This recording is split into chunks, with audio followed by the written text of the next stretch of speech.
Starting early to save for retirement has multiple advantages. Time and compounding interest. To take advantage of these, you have to have them incorporated together for financial freedom at retirement. After 40 to 50 years of working, most people want to hang up their work clothes and no longer have to work out of necessity. For this to be reality, you need to start to save for retirement early. My name is Jeffrey Hartmeyer, and with the research that I've done, I'm going to show you how retirement and living comfortable after retirement is possible. There's no such thing as starting to save too early. Time and compounding interest combined together are your biggest asset. Most people think of time for retirement and savings in two different ways. Number one, they can say, well, I have plenty of time. Why do I need to start today? And other people look at it as, the more time I have, the more I can save. And with this time, you can have compounding interest on your side to help have a better, safer, longer retirement. And I'm going to show you a few reasons why. If you had $3,000 a year in savings that you started at the age of 25 and did for 10 years to the age of 35, with an annual return of 8% interest, you would have approximately $472,000 in savings. Now, if you started at 35 years of age and you saved for 30 years until you hit 65, you would have only approximately $367,000, roughly $100,000 less, with your initial investment being $90,000 opposed to $30,000. So a lot of people say, I can't afford to retire. Can't afford to save. Well, I'm going to show you some simple reasons why you can afford to save, because we all need to. All right, now our class is comprised mainly of the 20-something-year-olds. So I have multiple 20-something-year-olds that I work with, and I took them as our free spending you. And this was some typical things that they did on a daily basis. Energy drinks, $3 a piece, all right? Or it could be going to Starbucks for $4 and $5 each. Then they have a fast food lunch where they spend approximately $8 at a fast food restaurant. And then another thing that they do is snacks or cigarettes, whichever they choose to do, and that's $3.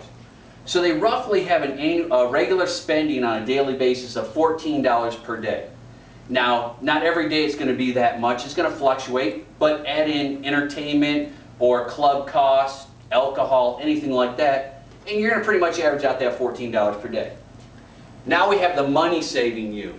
You take some little simple changes in your lifestyle. Like instead of buying those energy drinks, you go buy bulk drinks, like at the grocery store. And your costs reduce down to approximately 50 cents a piece, buying a case of Coke or whatever you may choose to drink. And then you still go to that fast food restaurant, but instead you order off the dollar menu. And you're spending roughly $4 there. Plus you're cutting back on some of that bad eating habits. And then when you're at the grocery store, you go ahead and pick up some fruit, and you bring a piece with you every day, and you have roughly 50 cents. So our total spending per day is now cut down to about $5 per day, or $9 in savings. So we take that $9 in savings for 30 days, which is a month, which gives you $270 per month in savings, and we multiply it by our 12 months in a year, and here you go. We have our $3,240 per year in savings, and we haven't even touched our budget. All we have done has addressed the way we spend our daily money.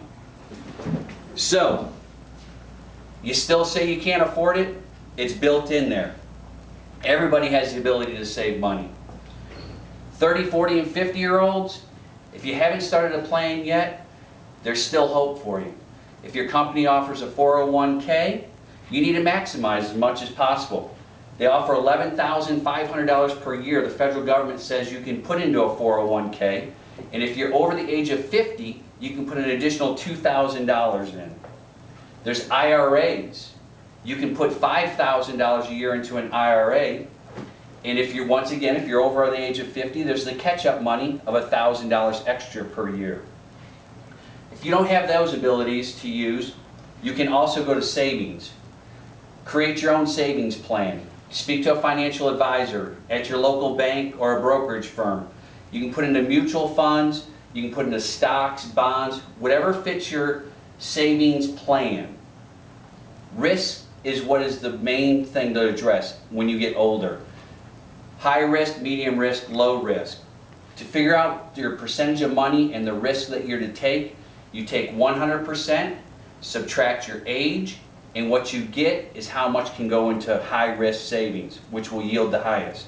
So if you're 55 years old, 100 minus 55 is 45.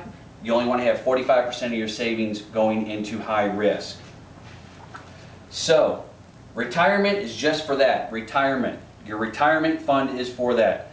Caution always to stopping your money being put into retirement or any money that you want to borrow against a 401k. Be very cautious when doing that.